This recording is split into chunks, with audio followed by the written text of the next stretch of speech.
শুভ সন্ধ্যা সবাইকে। আজ ২৬ আগস্ট মঙ্গলবার। আজকের সন্ধ্যার বিশেষ বিশেষ খবর হলো, আনিপুর ও বাঁশকান্দির ঘটনার দোষীদের শাস্তির দাবিতে বিক্ষোভ বজরং দলের। রাঙ্গিরহাটির নেতাজি মূর্তি পুনঃস্থাপনার কাজ খতিয়ে দেখতে মন্ত্রী, ডিসি, সাংসদ। শিক্ষকদের ভীতি প্রদর্শন, দুষ্কৃতীদের হুমকিতে মদননগর এলপি স্কুলে পাঠদানে ব্যাঘাত, ব্যবস্থা নেওয়ার আহ্বান স্থানীয়দের। ভাঙ্গনের কবলে সদরঘাট সহ স্টিমারঘাট রোডের বিশাল অংশ, বহু ভবনে ফাটল, শীঘ্রই ভাঙ্গন প্রতিরোধের দাবি। দূরপাল্লার ট্রেনে শৌচাগারের হাল বেহাল, ক্যাগ রিপোর্টে প্রশ্নের মুখে রেলের পরিষেবা। রাশিয়াকে কোণঠাসা করতে ভারতের উপর অতিরিক্ত শুল্ক, বিস্ফোরক দাবি মার্কিন ভাইস প্রেসিডেন্ট জেডি ভান্সের। এবং সর্বশেষ খবরটি হল, সব রাজ্য ও কেন্দ্রশাসিত অঞ্চলে ৭০% পথ কুকুরের নির্বীজকরণ ও টিকাদান বাধ্যতামূলক, কঠোর পদক্ষেপ কেন্দ্রের। এবারে শুনুন বিস্তারিত খবর। শ্রীভূমির আনিপুরের মুখ ও বধির যুবতীকে ধর্ষণ এবং কাছাড়ের বাঁশকান্দি নারায়ণপুরের শিক্ষকের ছাত্রীকে যৌন হেনস্থার ঘটনার প্রতিবাদে সরব হল শিলচর শহরের বিভিন্ন কলেজের বজরং দল শাখার ছাত্রছাত্রীরা। এতে নেতৃত্ব দিয়ে কাছাড় কলেজের ছাত্রছাত্রীরা। আজ শিলচরের ক্ষুদিরাম মূর্তির সামনে আনিপুরে হিন্দু যুবতী ধর্ষণকাণ্ডে জড়িত দোষীদেরকে ফাঁসির দাবি জানিয়ে বজরং দলের কর্মীরা বিক্ষোভ প্রদর্শন করেন। সংবাদ মাধ্যমের সঙ্গে কথা বলতে গিয়ে বজরং দলের কর্মীরা জানান, কিছুদিন আগে আলিপুরে এক প্রতিবন্ধী মেয়েকে নরপশুরা ধর্ষণ করে এবং ধর্ষণকারীদের পক্ষ থেকে ধর্ষিতা মেয়েটির পরিবারকে ৩ লাখ টাকা দেওয়া হবে। এই ৩ লাখ টাকার বিনিময়ে মামলাটি তুলে নেওয়ার জন্য চাপ সৃষ্টি করে কিছু দুষ্কৃতিকারীরা। এদিকে এই খবরটি বজরং দল শোনার সঙ্গে সঙ্গে প্রতিবাদ সাব্যস্ত করেন। এদিকে কিছুদিন আগে কাছাড়ের বাঁশকান্দি নারায়ণপুরে এক শিক্ষকের হাতে ছাত্রী যৌন হেনস্থার শিকার হয়। বজরং দলের কর্মীরা প্রশাসনের কাছে জোরালো দাবি রাখেন যে এইসব ধর্ষণকাণ্ডে জড়িত দোষীদের ফাঁসি দেওয়ার জন্য। পরবর্তী খবর, শিক্ষকদের ভীতি প্রদর্শন, দুষ্কৃতীদের হুমকিতে মদননগর এলপি স্কুলে পাঠদানে ব্যাঘাত, ব্যবস্থা নেওয়ার আহ্বান স্থানীয়দের। গত কয়েকদিন ধরে ভাঙ্গার নয়াপাতন ও রাহাতপুরের কতিপয় সমাজ বিরোধী মাথাচাড়া দিয়ে উঠেছে। গত কয়েকদিন ধরে নয়াপাতন গ্রামের মদননগর এলপি স্কুলে প্রবেশ করে বিভিন্ন ভুয়ো অভিযোগ উত্থাপন করে বিদ্যালয়ের প্রধান শিক্ষক সহ অন্য শিক্ষকদের ভয়ভীতি প্রদর্শন করে তারা। গত ১৬ আগস্ট প্রধান শিক্ষকের কক্ষে প্রবেশ করে বিভিন্ন অশ্লীল কথাবার্তা তাকে হুমকিও দেয়। এমনকি তারা নাকি প্রধান শিক্ষককে ৬০,০০০ টাকা দাবি করে এবং টাকা না দিলে স্কুলের কাজকর্ম স্তব্ধ করে দেবে বলে হুমকি দেয়। এই টাকা না দিলে তারা বিদ্যালয়ের কাগজপত্র সহ অ্যাটেন্ডেন্স রেজিস্টার ছিনতাই করবে বলে হুমকি দেয়। উল্লেখ্য, ইতিপূর্বেও চক্রটি বিদ্যালয়ের কাজকর্মে বাধা প্রদান করে এবং শিক্ষকদেরকে বিভিন্ন ভয়ভীতি প্রদর্শন করেছে বলে অভিযোগ। এতে বিদ্যালয়ের পঠন পাঠন প্রক্রিয়া বিরূপ প্রভাব পড়ছে বলে স্কুলের পক্ষে জানানো হয়েছে। এদিকে গত ১৬ আগস্ট প্রধান শিক্ষককে হুমকি দিয়ে ভুয়ো ক্রাইম ব্রাঞ্চের ২ জন অফিসার নিয়ে স্কুলে উপস্থিত হন তারা। স্থানীয় বিভিন্ন সংবাদ মাধ্যমে সংবাদের পরিপ্রেক্ষিতে গত ১৮ আগস্ট বদরপুর পুলিশ একজন ভুয়ো অফিসারকে গ্রেফতার করতে সক্ষম হয়। প্রধান শিক্ষক সহ বাকি শিক্ষকদের প্রাণনাশের হুমকি দিয়ে স্কুলের কাজকর্মকে স্তব্ধ করার প্রতিবাদে ৪ জনের বিরুদ্ধে আইন অনুযায়ী ব্যবস্থা গ্রহণের জন্য বিশেষভাবে অনুরোধ জানান রাহাতপুর ও নয়াপাতন এলাকার জনগণ। পরবর্তী খবর, আগামী ৩১ আগস্ট রাঙ্গিরহাটি পয়েন্টে নতুন করে তৈরি নেতাজি সুভাষচন্দ্র বসুর মূর্তি পুনঃস্থাপন হবে। নয়া মূর্তির উন্মোচন করবেন মুখ্যমন্ত্রী হিমন্ত বিশ্ব শর্মা। একই দিনে গুঙ্গুর বাইপাসের চৌমাথায় বীর স্বাধীনতা সংগ্রামী শহীদ মঙ্গল পাণ্ডের মূর্তিও উন্মোচন করবেন তিনি। আর কয়েক মাস থেকে রাঙ্গিরহাটি পয়েন্ট বিভিন্নভাবে সাজানোর কাজ দিনরাত চলে আসছে। বিধায়ক দীপায়ন চক্রবর্তী কাজ প্রায় প্রতিদিন সরেজমিনে খতিয়ে দেখেন। আজ রাঙ্গিরহাটি পয়েন্টে নেতাজি মূর্তি পুনঃস্থাপনের কাজকে খতিয়ে দেখেন মন্ত্রী কৌশিক রায়, বিধায়ক দীপায়ন চক্রবর্তী, সাংসদ কোনাথ পুরকায়স্থ, কাছাড় জেলা আয়ুক্ত মৃদুল যাদব, যুব মোর্চার জেলা সভাপতি অমিতেশ চক্রবর্তী, কাছাড় জেলা বিজেপির সহ সভাপতি অব্রজিৎ চক্রবর্তী, সাধারণ সম্পাদক গোপাল রায় সহ অন্যান্যরা। মন্ত্রী কৌশিক রায় বলেন, দীর্ঘ ১.৫ বছর থেকে নেতাজি মূর্তি নবনির্মাণ ও স্থাপনা কমিটির বিশেষ উদ্যোগে ও সমগ্র বরাকবাসীর সর্বস্তরের নেতাজি প্রেমী আন্তরিকতা ও সহযোগিতায় আগামী ৩১ আগস্ট বেলা ২টা ৩০ মিনিটে মুখ্যমন্ত্রী হিমন্ত বিশ্ব শর্মার হাত দিয়ে নেতাজি মূর্তির উন্মোচন হবে। তিনি বলেন, এটা একটি ঐতিহাসিক পদক্ষেপ, নিউ শিলচর এলাকাকে নতুন দিশা দেখাবে। বিধায়ক দীপায়ন চক্রবর্তীর এই মহৎ প্রয়াসকে সাধুবাদ জানান মন্ত্রী কৌশিক। বিধায়ক দীপায়ন চক্রবর্তী বলেন, নেতাজি সুভাষচন্দ্র বসু সমগ্র বিশ্বের তথা ভারতের একজন আপসহীন সংগ্রামী হিসাবে পরিচিত।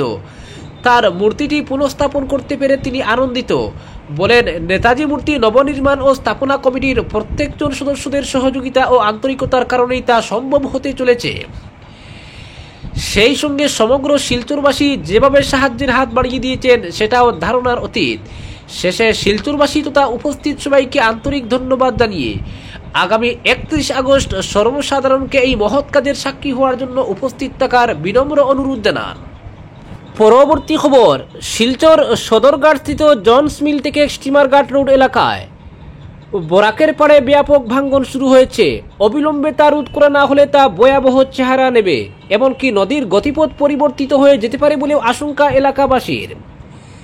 স্টিমারঘাট এলাকার নবীন নাগরিক রবীন্দ্রনাথ দত্ত বণিক জানান, মিজোরাম পিডব্লিউডি অফিস থেকে জনস মিল পর্যন্ত প্রায় 60 মিটার এলাকায় বরাক নদীর ভাঙন ক্রমশ বিপজ্জনক আকার ধারণ করেছে। নদীর ভাঙন সদরঘাটের পুরনো বরাক সেতুর নিচ পর্যন্ত এসে ঠেকেছে। সংলগ্ন এলাকার কিছু বাড়িতে ফাটলও দেখা দিয়েছে।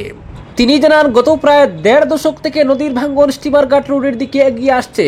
গত শতাব্দীর 6 দশকে বরাকের পাড় ভাঙন রোধে টাউন প্রোটেকশন স্কিমের অধীনে কালীবাড়ি চর থেকে অন্নপূর্ণাঘাট পর্যন্ত আগ্নেয় শিলার আস্তরণ দিয়ে তারের জল দিয়ে ডেকে দেওয়া হয়েছিল। ফলে গত 60 বছরেরও বেশি সময় ধরে এই এলাকায় নদীর পাড় ভাঙেনি। সম্প্রতি এলাকার প্রায় 60 মিটার অংশ বাদ দিয়ে দুদিকের অংশে ভাঙন প্রতিরোধের কাজ হয়েছে। যেহেতু এই অংশে প্রতিরোধ কাজ হয়নি, তাই একদিকে যেমন নদীর পাড়ের বাসিন্দাদের আতঙ্কে বাস করতে হচ্ছে, তেমনি পুরাতন বরাক সেতুর দিকে ভাঙন দ্রুত গতিপথ পরিবর্তন করে এগিয়ে আসছে। এই পরিস্থিতি বহাল থাকলে যে কোনো সময় সংশ্লিষ্ট এলাকার মানুষের ঘরবাড়ি সহ প্রভাবিত হবে স্কুল, এফসিআই অফিস, মসজিদ, সাফ হবে না স্টিমারঘাট রোডও। আর এমনটা হলে শিলচর শহরের একটি বৃহৎ অংশ নদীর তলায় হারিয়ে যাবে। রবীন্দ্রনাথ দত্ত বণিক জানান, সদরঘাট সেতুর পাশে থাকা পিএইচই বিভাগের আউটলেট থেকে অনবরত সদরঘাট ব্রিজের পাশ হয়ে জল ছাড়া হয় এবং বর্তমানে এই দিকেই বেশি করে ভাঙতে শুরু করেছে। এদিকে বিনা প্রতিরোধে যদি নদীর পাড় ভাঙতে থাকে তাহলে অচিরেই Milan Mandir, FCI office, Surendra memorial high school, সেতুর অ্যাপ্রোচ সহ মানুষের ঘরবাড়ি তলিয়ে যেতে পারে। পরবর্তী খবর, দূরপাল্লার ট্রেনে শৌচাগারের হাল বেহাল, ক্যাগ রিপোর্টে প্রশ্নের মুখে রেলের পরিষেবা। দূরপাল্লার ট্রেনে যাত্রা করতে গিয়ে শৌচাগারের অব্যবস্থা, জল না থাকা, দুর্গন্ধ এসবই এখন সাধারণ অভিজ্ঞতা হয়ে উঠছে রেল যাত্রীদের কাছে। এবার comptroller and auditor general of India নিয়ন্ত্রক ও মহাহিসাব নিরীক্ষকের সাম্প্রতিক রিপোর্টে উঠে এলো রেল পরিষেবার এই বেহাল দশা। সংসদে পেশ হওয়া এই রিপোর্টে বলা হয়েছে, পরিচ্ছন্নতা উন্নত করতে রেল বাজেটে বরাদ্দ বাড়ালেও সেভাবে সুফল মেলেনি। দেশের 16টি রেল জোনের 96টি নির্বাচিত ট্রেনে 2426 জন যাত্রীর মতামত নিয়েছে ক্যাগটি।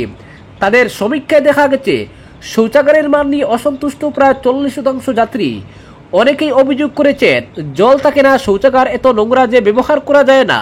খাবারের মান ও অন্যান্য পরিষেবার ক্ষেত্রেও যাত্রীরা সন্তুষ্ট নন।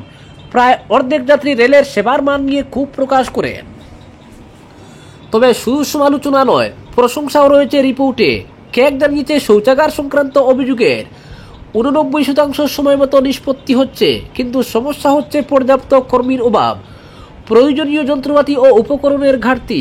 নন এসি কোচের শৌচাগারের মান বিশেষ করে খারাপ বলে উল্লেখ করা হয়েছে, যেখানে এসি কামরায় বায়ো টয়লেট তুলনামূলক ভালো কাজ করছে। রিপোর্টে আরও বলা হয়েছে, ইস্ট কোস্ট, ওয়েস্টার্ন এবং ইস্টার্ন রেলের পরিষেবার মান অন্যান্য জোনের তুলনায় দুর্বল বলে যাত্রীদের অভিমত। পরবর্তী খবর, সুপ্রিম কোর্টের নির্দেশকে ভিত্তি করে আশ্রয়হীন কুকুরদের নিয়ন্ত্রণে বড় পদক্ষেপ নিল কেন্দ্রীয় সরকার। এবার থেকে দেশের সমস্ত রাজ্য ও কেন্দ্রশাসিত অঞ্চলে অন্তত 70% পথ কুকুরের নির্বীজকরণ ও টিকাদান বাধ্যতামূলক করা হয়েছে।